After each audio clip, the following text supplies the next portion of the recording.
Meus irmãos, a paz do Senhor, eu quero convidá-los para nós lermos a palavra de Deus. Você abra sua Bíblia comigo no livro de Neemias. Neemias, falando de Neemias.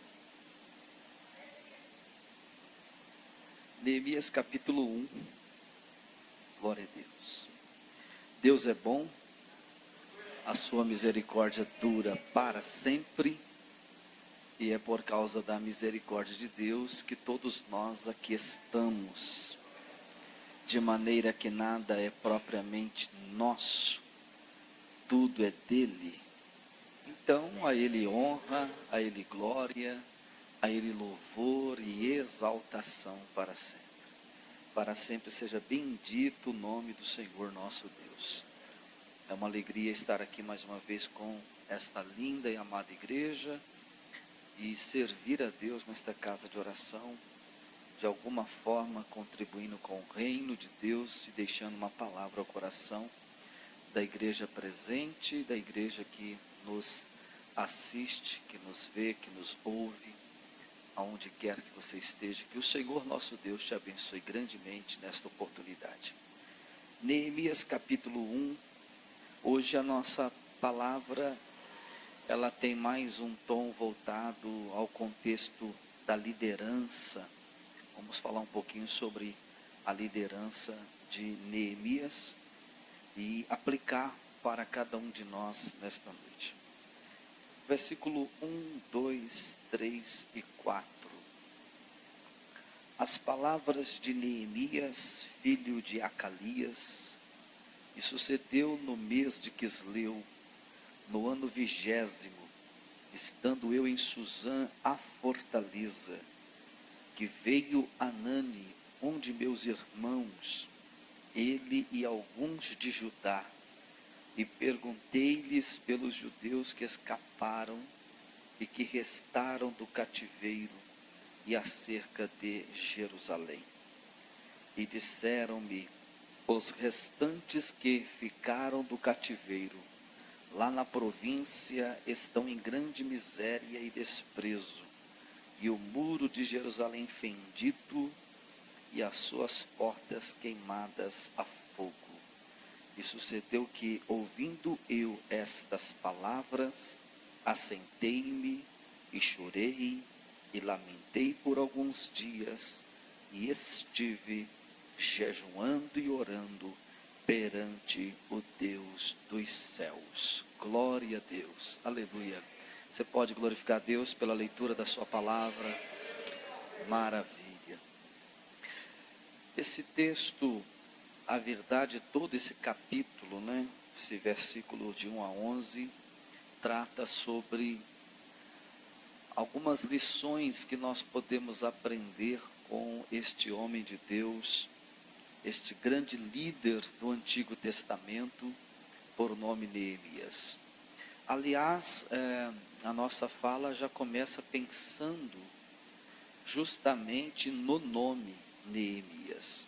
As palavras de Neemias. Este nome, na sua raiz, na sua etimologia, traz o sentido de aquele que consola. Neemias significa aquele que consola. Em uma outra definição também bem próxima, significa consolado ou consolador dado por Deus. Neemias é aquele que consola, Neemias é alguém que foi dado por Deus para consolar a outrem. E o nome de Neemias já nos ensina a primeira lição, no contexto de liderança, como Deus nos levantou para sermos consoladores. Deus nos levantou para consolar alguém. Deus nos levantou para levar o consolo a alguém. E é importante para nós entendermos isso como igreja, porque a função da igreja é esta.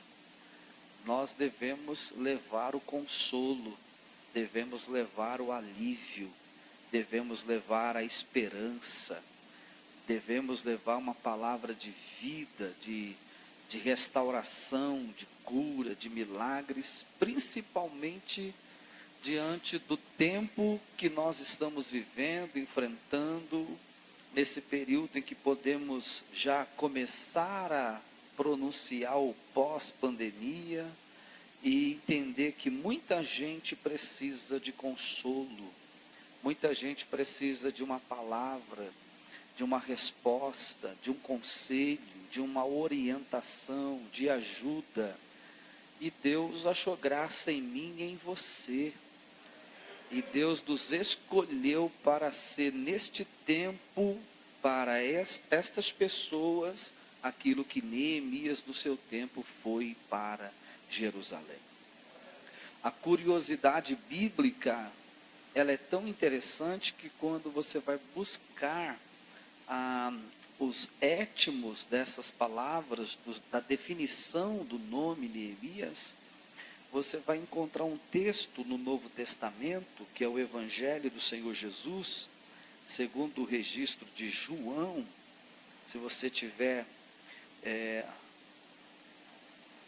o interesse de ver isso aqui, está em João capítulo 14. Em João 14, versículo de número 16, Jesus disse assim: e eu rogarei ao Pai, e Ele vos dará outro Consolador, para que fique convosco para sempre. Então é Deus que dá o Consolador, é o Pai que dá o Consolador. Neemias foi dado por Deus, foi Deus que o deu, foi Deus que o levantou, foi Deus que o preparou, foi Deus que o capacitou, foi Deus que o enviou, foi Deus que o utilizou a instrumentalidade da vida dele para ser o consolo para aquele tempo. Em João 14,16, a referência está falando da pessoa do Espírito Santo, que cada um de nós aqui sabemos o que é, porque Ele habita em nós e Ele é o nosso Consolador. Ele nos consola, Ele nos fortalece. Agora, esta palavra Consolador, ela é uma palavra que vem de um termo grego conhecido, expressado por parakaleo. Parakaleo é a expressão grega para consolador, mas não só para consolador, porque ela se define como aquele que foi enviado para estar ao lado de outrem. Aquele que foi enviado para estar ao lado de outrem, a fim do que? Ponto 1, consolar. Ponto 2, ajudar. Ponto 3, fortalecer. Ponto 4, aconselhar. Ponto 5, ajudar. Ponto 6, ser aliado. E ponto 7, ser o advogado. O nome Neemias está vinculado a 7 termos. Neemias não era só um consolador. Neemias também era um ajudador. Neemias também era um fortalecedor. Neemias também era um conselheiro. Neemias também era um aliado. Neemias também era um amigo. Neemias também era um advogado. E aí eu fico aqui pensando a importância de nós termos na nossa vida estas características como igreja que somos. Daí a importância da igreja ser aquela que consola, aquela que ajuda, aquela que fortalece, aquela que é amiga, aquela que advoga, aquela que é aliada, aquela que aconselha. Esta é a função da igreja, principalmente nesse tempo que nós estamos enfrentando. Queira Deus te levantar como um consolador. Queira Deus te levantar como um amigo, como um aliado, como um fortalecedor, como alguém que leva refrigério a outrem e traga paz, esperança, tranquilidade, vida e razão para viver nesse tempo que nós estamos. Que o Espírito Santo possa usar a sua vida tremenda e poderosamente. Eu me lembro de um texto que está em Jeremias, capítulo de número 15. Em Jeremias, capítulo 15, o versículo é o versículo de número 5. É interessante como Jeremias vai fazer por Deus, pelo Espírito de Deus, perguntas que Neemias lá atrás respondeu com a vida, com a prática. Por exemplo, Jeremias 15, versículo 5 diz assim: porque quem se compadeceria de ti, ó Jerusalém? Ou quem se entristeceria por ti? Ou quem se desviaria a perguntar pela tua paz? Veja, são 3 perguntas: compadecer, entristecer e também perguntar. Quem vai se preocupar com Jerusalém? E se a gente pudesse pegar uma caneta e escrever alguma coisa, a gente escreveria do lado aqui assim, ó, resposta: Neemias. Neemias, porque Neemias se compadeceu de Jerusalém. Neemias se entristeceu pela situação de Jerusalém. Neemias perguntou como estava Jerusalém e também o povo de Jerusalém. Que esse sentimento aqui possa estar no meu coração e no teu coração nesta noite, com relação à obra de Deus, à igreja de Deus, aos nossos irmãos, à família da igreja, aqueles que não estão conosco no culto semipresencial, aqueles que estão em dificuldade, que haja em nós o mesmo sentimento de preocupação, de zelo e também de envolvimento, ao ponto de mandar uma mensagem, ligar, querer saber como está, o que precisa, porque Deus espera de nós uma ação de alguém que consola, que refrigera, que aconselha, que ajuda, que fortalece. Esse é o momento de você ser igreja. Esse é o momento de você ser realmente um discípulo do Senhor Jesus. Você recebe essa palavra neste momento? Então Neemias nos ensina a partir do nome, o nome dele nos aponta essas verdades. Eu volto ao texto mais uma vez, de Neemias capítulo 1, e vou perceber mais outras coisas aqui. Primeiro, o nome. Segundo, que o versículo 1 continua dizendo: as palavras de Neemias, filho de Acalias, e sucedeu no mês de Quisleu. Esse mês de Quisleu é entre novembro e dezembro. No ano 20º, estando eu em Suzã, a fortaleza. Veja onde Neemias estava. O contexto geográfico, a geografia de Neemias era Suzã, a fortaleza. Neemias não estava em Jerusalém. Neemias estava em Suzã, a fortaleza, aproximadamente 1.300 quilômetros, 1.500 quilômetros de distância de Jerusalém. Então Neemias não está lá em Jerusalém, ele está distante de Jerusalém, mas Jerusalém está dentro do coração de Neemias. Para amar Jerusalém, ele não precisava estar lá, ele amou Jerusalém estando longe, porque embora geograficamente ele não estava lá, mas o Jerusalém estava dentro do coração de Neemias. Ou seja, para que eu possa te amar, não preciso estar todo dia com você, mas você pode estar dentro do meu coração e eu posso revelar o meu amor para você. Se você estiver no meu coração, eu vou pensar em você, eu vou me preocupar com você, eu vou querer saber como você está, porque está em mim o sentimento que está em Neemias, no sentido de consolar, de ajudar, fortalecer, aliar, ser amigo, advogar, fazer alguma coisa, porque já está dentro do meu coração este sentimento. Então nem sempre aqueles que estão 24 horas conosco demonstram o amor que aquele que está ausente tem, muitas vezes a facilidade de demonstrar. Às vezes as pessoas de fora são mais receptivas, ou elas têm mais sensibilidade de nos entender do que quem está conosco no dia a dia. Então não precisamos estar 24 horas para dizer que amamos, mas as nossas atitudes acompanham as nossas falas. E Neemias é interessante, ele não está lá, mas Jerusalém está dentro do coração dele, e ele tem a preocupação em saber como está o seu povo e a sua terra. Nesse versículo, depois a gente pode fazer uma outra observação. Mas o versículo 2, ele é praticamente autodisciplinar para a nossa vida, porque o versículo 2 diz assim, que veio Anani. Já entendemos que Neemias não está em Jerusalém, já entendemos que Neemias está em Suzã, então já entendemos que Neemias não foi ainda a Jerusalém, mas estamos vendo que Jerusalém veio até Neemias. Então o texto do verso 2 diz que veio Anani, é Anani que está vindo, e quando Anani vem, não vem só. Diz o texto que veio Anani, um de meus irmãos, ele e alguns de Judá. Veja, quando você tem essa característica de ser um consolador para alguém, quando você tem a característica de ter a palavra de esperança, quando você tem a característica de ser o ajudador, o amigo, o conselheiro, o aliado, o fortalecedor, o advogado, quando você tem essas características, as pessoas virão até você.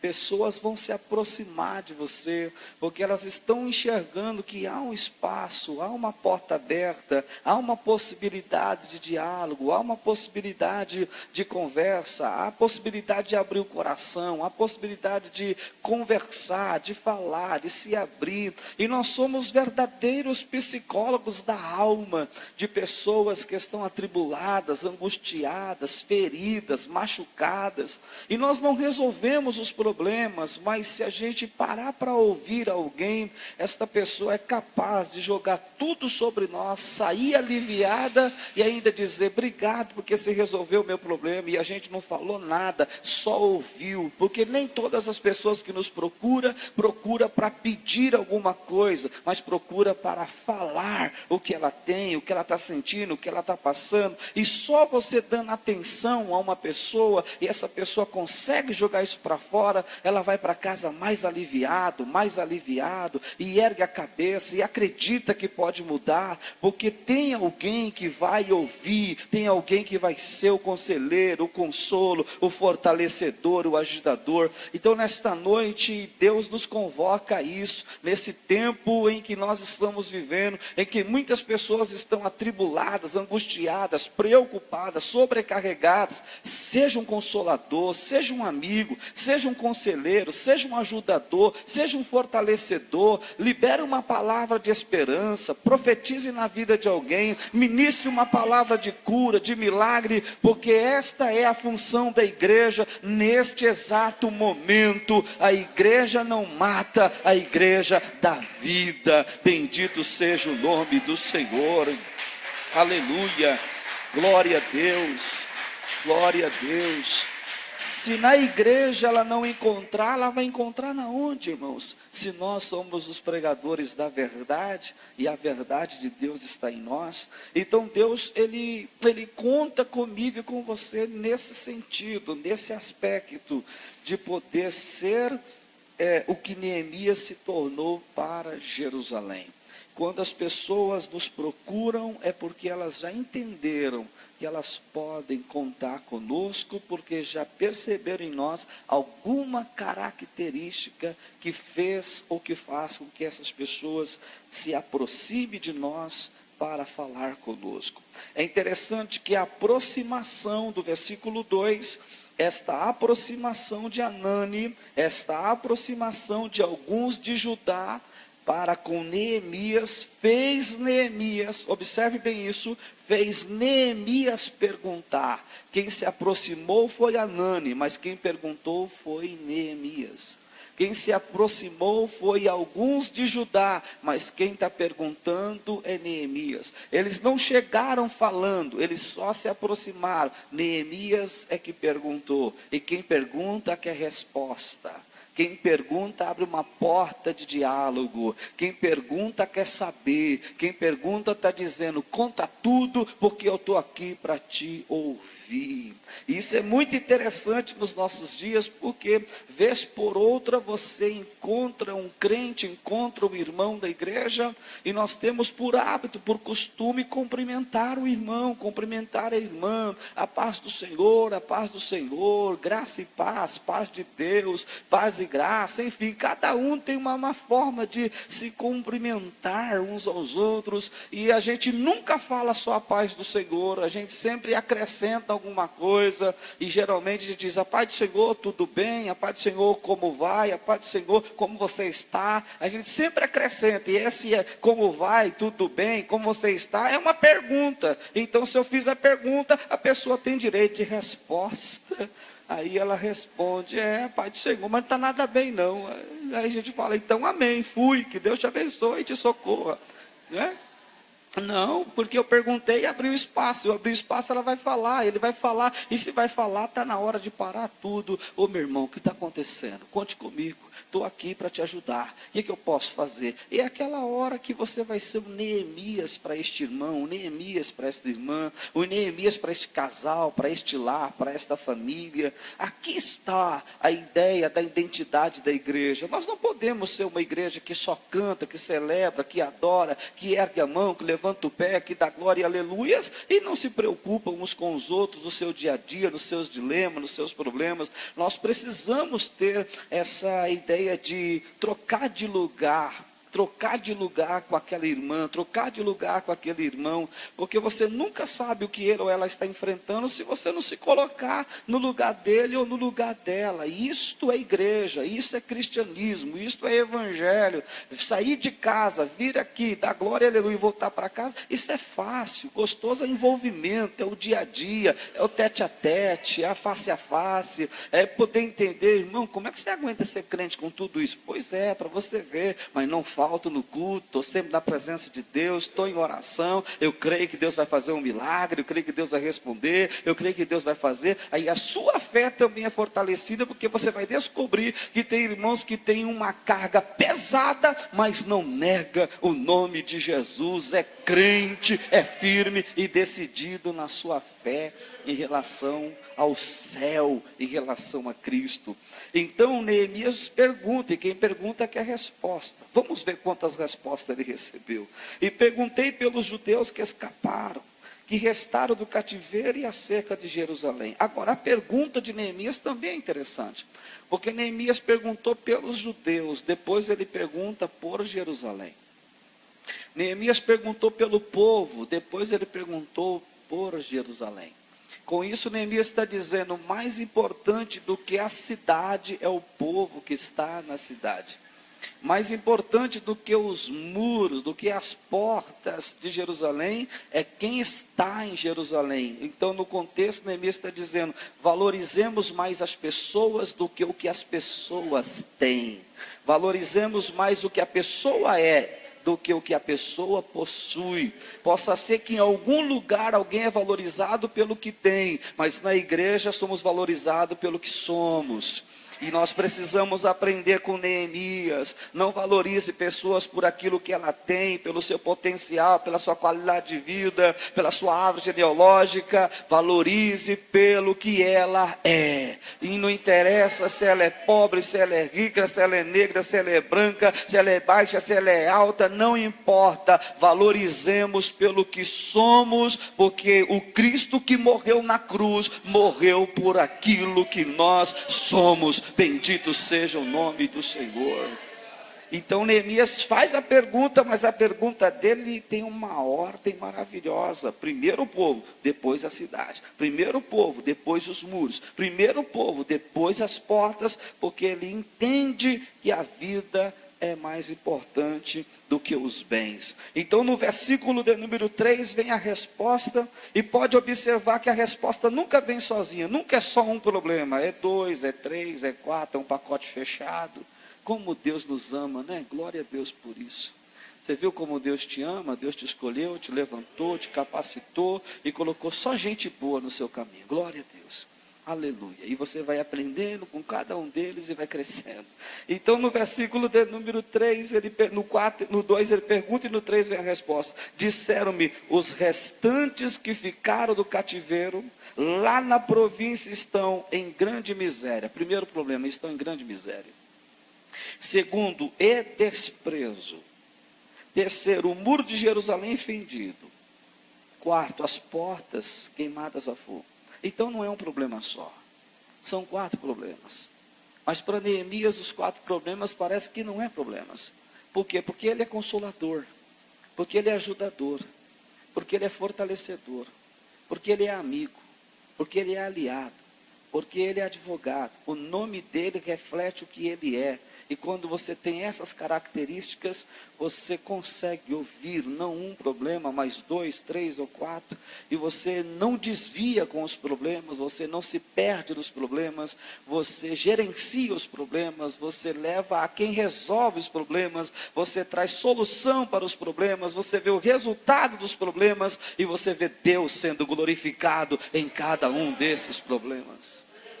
Deus não te chamou para desanimar, Deus não te chamou para deixar as pessoas em maior dificuldade do que elas estão. Deus te chamou para liberar uma palavra de bênção. Deus te chamou para ser uma voz profética. Deus te chamou para ser uma igreja viva. Deus te chamou para ser uma igreja dinâmica. Deus te chamou para ser uma igreja que vive o que prega e que prega o que vive. Deus te chamou para ser uma igreja ativa, trabalhadora e que se envolve com todos os setores da vida da igreja. Deus não te quer só como o adorador, Deus quer também você como aquele que se envolve com a obra, com o reino, que produz, que dê os frutos, a fim de que estas vidas sejam alcançadas, restauradas, curadas, libertas, transformadas,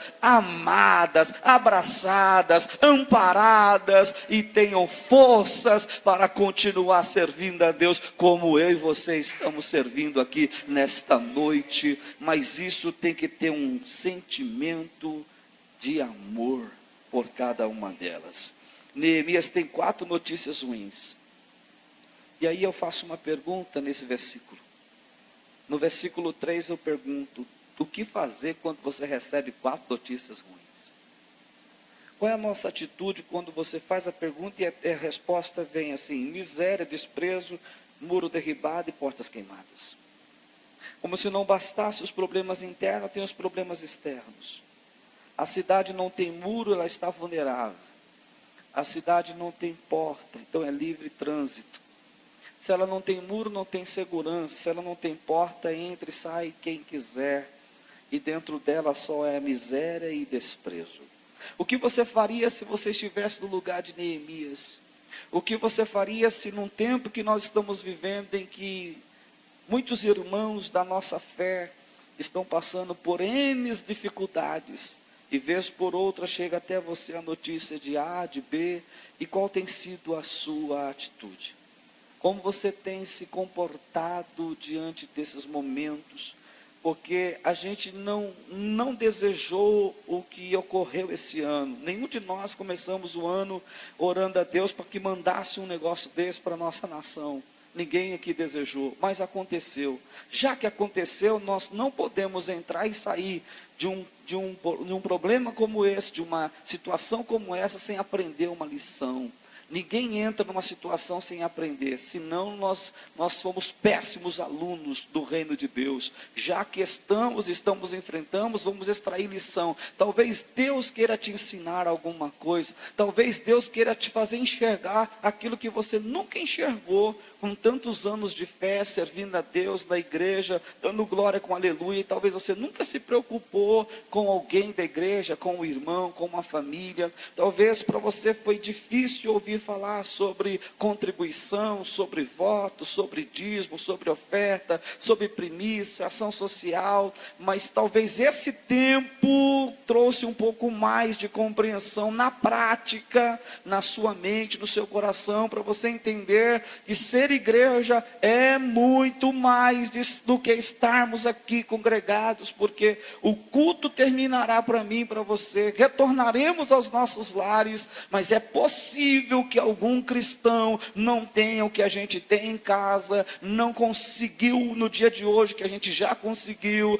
tem aí alguma coisa para resolver que a gente já está em paz, e eu não posso dormir tranquilo, sabendo que alguém ainda não foi suprido, socorrido, assistido, visitado, intercedido, abençoado, profetizado. Esse é o sentimento que Neemias está nos trazendo, de confronto, de que a gente possa entender que tem alguém no contexto da palavra, no contexto de miséria, de desprezo, de muro derribado, de porta queimada, e eu não posso fazer vista grossa, e você também não pode fazer vista grossa. Você não pode fingir que não é com você, que você não viu, porque senão não faz sentido fazer parte do corpo. Se está no corpo, tem que ter o mesmo sentimento que houve também em Cristo Jesus, o nosso Senhor.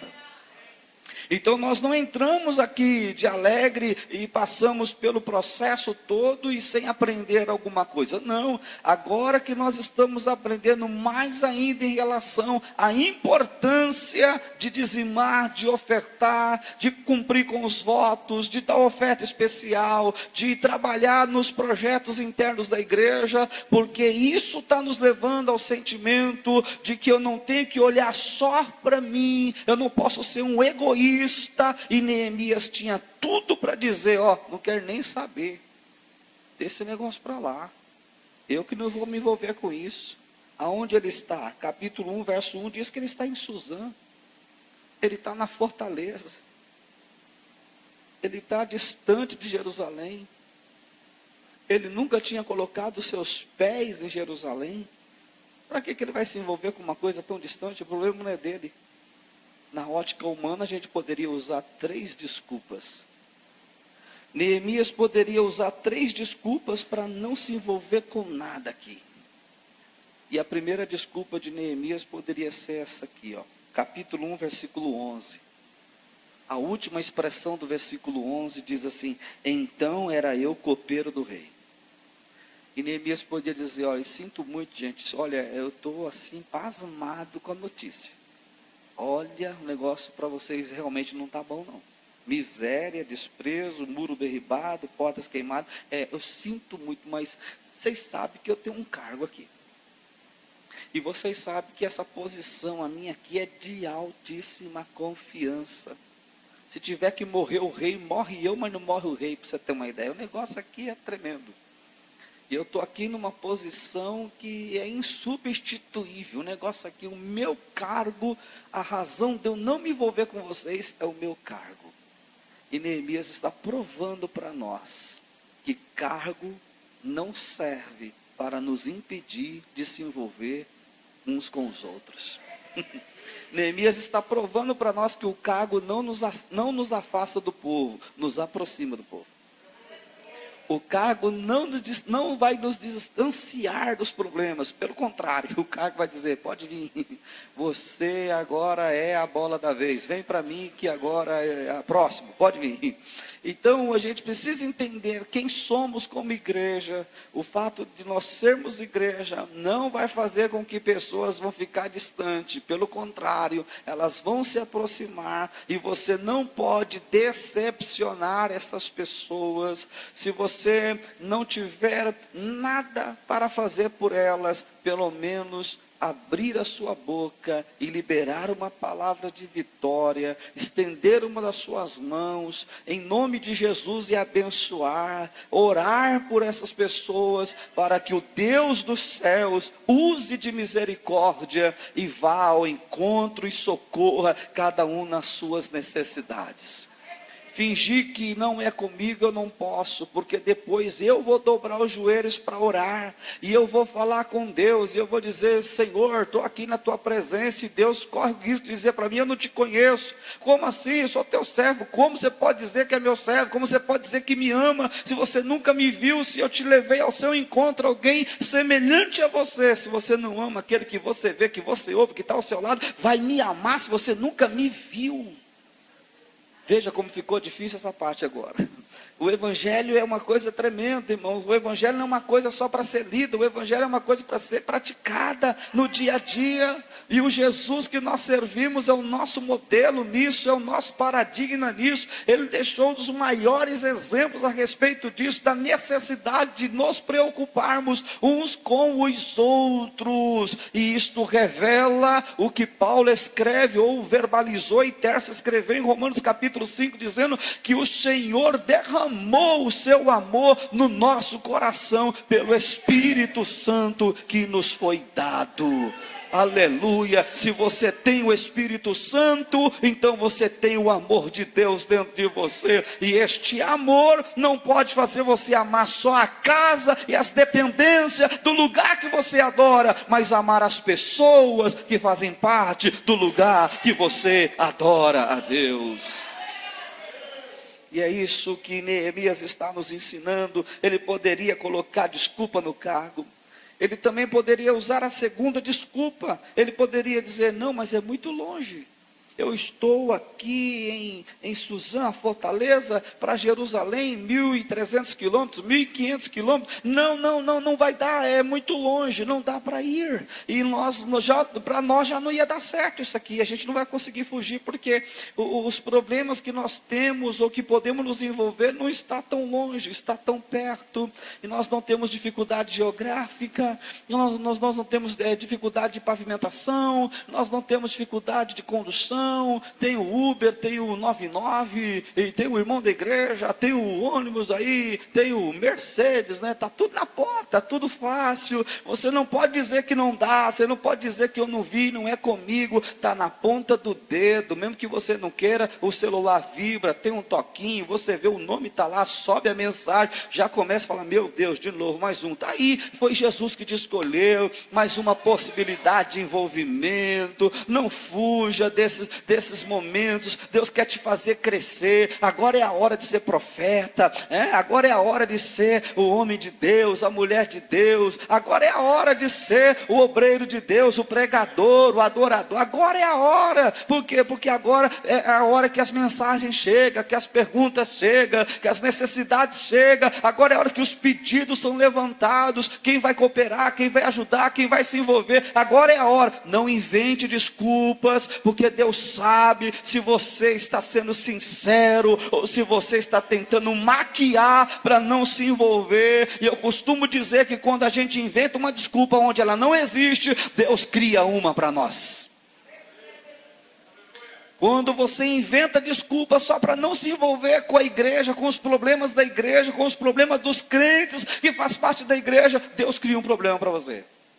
Aí é a sua vez, aí você vai ver o que é pedir ajuda e não ter. Então, para você não incorrer nisso, em nome de Jesus, se Deus deu a você o refrigério, se Deus deu a você o fôlego, se nesse período todo você está em pé, escapou, recebeu livramento, Deus tem cuidado de você, em nome de Jesus, olhe um pouquinho ao seu lado, amplie um pouquinho a sua visão, ore a Deus, peça ao Senhor que lhe dê uma direção, porque certamente no meio da sua alegria tem alguém chorando e dizendo: oh Senhor, manda o socorro, oh Senhor, o que eu vou fazer, oh Senhor, o que será de mim? Sempre tem alguém que está bem do lado de alguém que está chorando e pedindo um socorro. Talvez é por isso que Deus te escolheu, porque se Deus não deixar alguém do teu lado que precisa, você não descobre 3 palavras da Bíblia: amor, compaixão e misericórdia. Você nunca vai descobrir o que é amor, o que é compaixão, o que é misericórdia, se não houver alguém do teu lado que precise de você. Você nunca ia saber o que é o amor, o que é a compaixão, o que é a misericórdia, se não houvesse nenhuma necessidade, nenhum envolvimento envolvimento, nenhum socorro, nenhum sofrimento, nenhum doente, nenhum necessitado. Mas se eles existem, é para exercitar você como igreja, o amor, a compaixão e a misericórdia. Então, não invente desculpas. Neemias poderia dizer: olha, gente, aqui o cargo não deixa. Segundo, está longe, hein? E terceiro, eu não nasci lá. Sou judeu de sangue, mas eu nunca pus o pé lá. Então, como é que eu vou me envolver com uma coisa que eu nunca vi? Por que eu ia me envolver com uma coisa que eu nunca vi? Mas Neemias não inventa conversa, não. Ele era crente. Ele era crente.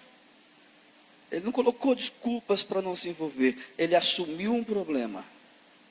Ele assumiu um problema. Neemias é tremendo. Neemias, ele me lembra muito o profeta Eliseu, na altura desse texto aqui, quando na cidade de Sunem, ele era hospedado por uma mulher rica, que porém não tinha filhos, e um belo dia Eliseu achou por bem liberar uma palavra profética na vida dela. Vai ser mãe, dentro do tempo tu abraçarás um filho. Já saiu nos mantos, entregou os mistérios e foi embora. E a mulher olhou para ele assim: você não fica mentindo para mim não, hein? Não estou te pedindo nada. No decurso da vida, a mulher engravidou. O menino nasce, se torna um adolescente, os anos se passaram, está no campo trabalhando com o pai, sofre uma insolação, vem para casa, fica no joelho da mãe e morre.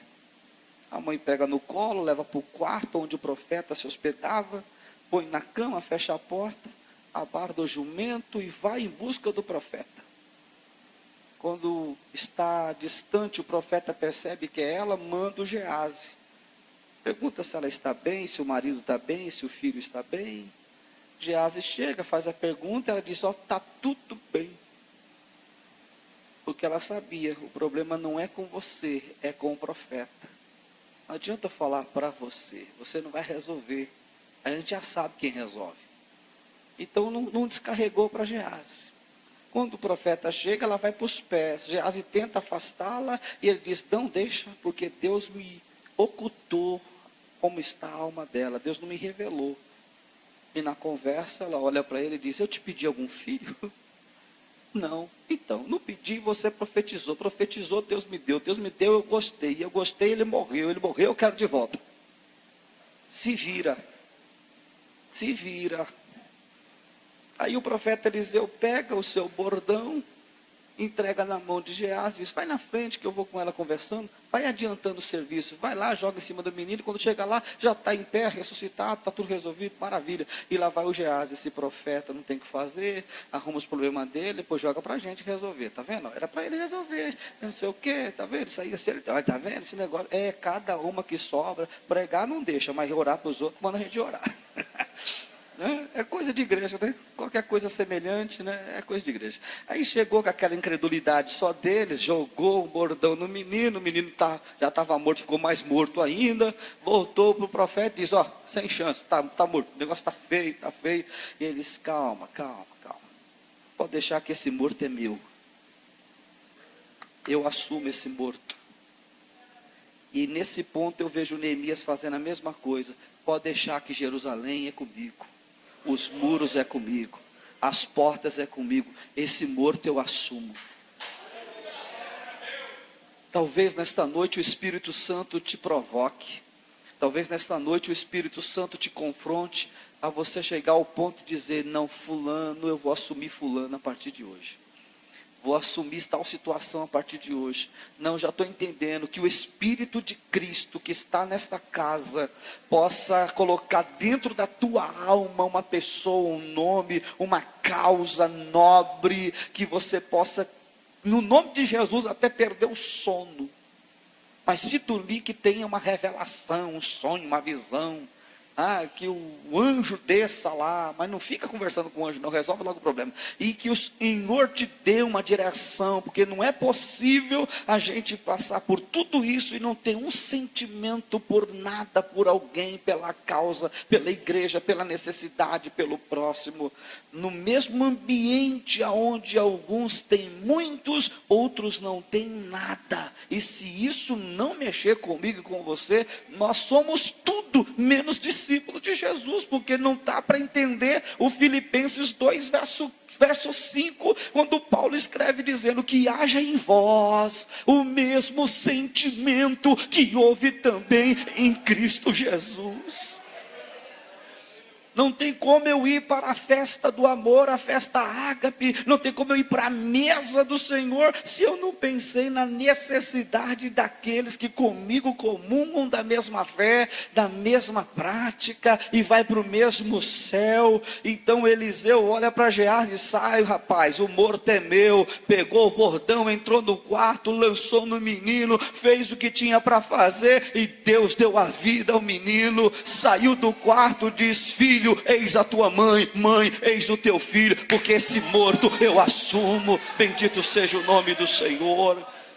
Talvez exista alguém que Deus vai colocar na tua vida, no teu caminho, e você vai ser instrumento de Deus para esta pessoa. Talvez você diga: pastor, mas eu não sou rico, eu não tenho dinheiro, eu mal me sustento. Deixa eu te falar uma coisa: não precisa ter muito para mostrar amor, não precisa ser muita coisa para estender as mãos para alguém. É no pouco que Deus age, é no pouco que Deus opera, é no prazer em servir, no prazer em estender as mãos, é no amor que você tem, é na ação da atitude que Deus levanta os recursos, os meios e te usa poderosa e gloriosamente. Eu costumo dizer: eu não tenho riqueza, não tenho ouro nem prata, mas tenho amigos. Eu tenho amigos, e quando chega a necessidade, se eu não posso resolver, mas quer ver? Eu tenho 3 amigos, esses 3 amigos vai ser o instrumento. Quer ver? Fulano, deu certo, então está aqui. Eu não tinha, mas os amigos têm. A gente às vezes não tem, mas tem contato. A gente não tem, mas tem iniciativa. A gente não tem, mas sabe com quem falar. O que não pode é fingir que não é comigo, que eu não vi, que eu não sei. Irmão, tem coisa na igreja que rouba o meu sono, e não é nem onde eu congrego, não faz parte da minha membresia, não é ovelha minha, mas tira meu sono, tira meu sossego, eu não consigo viver bem. Por isso que eu estou pregando essa mensagem para você, porque eu estou pregando o que eu vivo, e eu quero que você sinta o peso dessa palavra, que cultuar na igreja com glória, aleluia e louvores é muito lindo, mas se não viver o amor do Cristo vivo em nós, nós não entendemos ainda o que é culto, o que é adoração ao Senhor, o que é vida prática. E Neemias nos ensina tudo isso. Melhor do que tudo isso também, ou tão bom quanto tudo isso, fechando o nosso pensamento de hoje, é quando Neemias pega esses 4 problemas. Olha a atitude dele no versículo 4. E sucedeu que, ouvindo eu estas palavras, eu gosto dessa parte. E sucedeu que, ouvindo eu estas palavras, quais palavras? A miséria, o desprezo, o muro, as portas. O que você fez, Neemias, quando você recebeu 4 notícias ruins? Contou para todo mundo? Espalhou para todo mundo?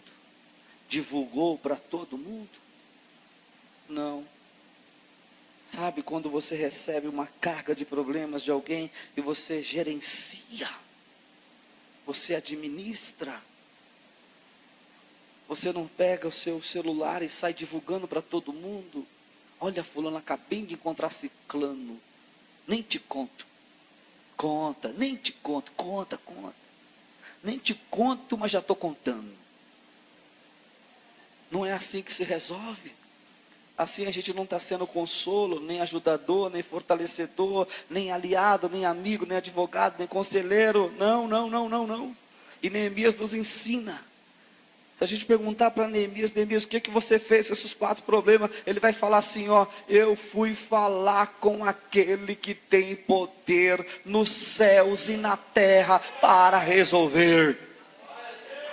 Então Neemias diz: eu assentei-me, eu chorei, eu lamentei por alguns dias, eu estive jejuando e orando perante os deuses dos céus. Agora veja só, o problema não é dele, mas ele se assenta. O problema não é dele, mas ele chora. O problema não é dele, mas ele lamenta por alguns dias. O problema não é dele, mas ele jejuma por uma causa que não é dele. O problema não é dele, mas ele ora a Deus por uma causa que não é dele. Por quê? Porque ele é consolador. Por quê? Porque ele é ajudador. Por quê? Porque ele é fortalecedor. Por quê? Porque ele é conselheiro. Por quê? Porque ele é amigo. Por quê? Porque ele é aliado. Por quê? Porque ele é advogado. Porque ele tem um sentimento do amor de Deus no coração dele. E quando a gente ama, a gente não quer saber se a causa é nossa, se é da nossa família. Se não é, passa a ser. Se é de longe, fica perto. Se é estranho, fica amigo. Porque a gente tem o mesmo sentimento, o mesmo amor, a mesma fé, a mesma graça, a mesma compaixão, a mesma misericórdia. E eu não sei você, mas para mim não tem nada mais que me deixa mais feliz ou mais alegre quando eu vejo a situação de alguém sendo resolvida, quando eu vejo aquela pessoa que parecia que estava perdida, sem rumo, desesperada, de repente ela está vindo para o culto alegre, com a família, feliz, porque foi solucionado, foi resolvido, deu certo, não entrou em desespero, não morreu. Deus deu o livramento, abriu a porta, manifestou a cura, enviou a providência, restaurou, quebrou o laço, aleluia, e a pessoa está firme com Deus. E a pessoa descobre que igreja não é só blá blá blá. Ela descobre que igreja não é só ler um versículo bonito e dizer receba. Ela descobre que igreja é envolvimento, é prática, é dia a dia, é tete a tete, é olho no olho, é o sentar junto na mesma mesa, é o trocar da ideia, é o tomar o café, é beber o da água, é comer o mesmo pão e entender o contexto um do outro e dizer, vai dar certo. Deus vai mudar o seu quadro, Deus vai te honrar, Deus vai te ajudar, virá o socorro, Deus vai mudar essa situação. Aí passa-se alguns tempos, no contexto de Neemias, por exemplo, 52 dias depois, os muros estão em pés, as portas estão assentadas, os entulhos da cidade foram removidos, o povo está animado, os inimigos foram vencidos, a obra foi realizada, Deus foi glorificado. Que haja em cada um de nós esse sentimento. Recebe essa palavra. Deus em Cristo vos abençoe. Agradeço a oportunidade. Em nome de Jesus.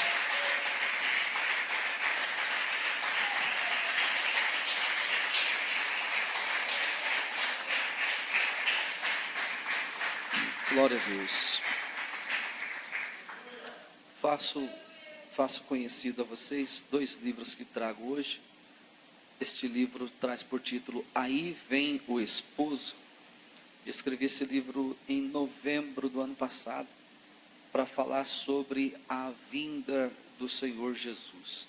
É um livro que trata mais da área da escatologia bíblica. Aqui eu falo sobre o arrebatamento da igreja, que eu falo sobre as escolas de interpretação pré-tribulacionista, mid-tribulacionista, pós-tribulacionista. Eu falo sobre o tribunal de Cristo, onde todos nós vamos comparecer para receber o galardão. E eu falo sobre os galardões no tribunal de Cristo. Quais são os galardões, o que vamos receber. E depois encerro falando sobre as bodas do Cordeiro. Então, se você quiser conhecer um pouco a respeito deste assunto, está aqui. E este livro que eu acredito que das quintas que estamos aqui, eu já mencionei, que é Maridos e Esposas Cheios do Espírito Santo. As 7 unções que não pode faltar na vida do marido e as 7 unções que não pode faltar na vida da esposa. Ou seja, é um livro para ter avivamento todos os dias. Então compra e seja feliz. Amém? Deus abençoe. Agradeço a oportunidade.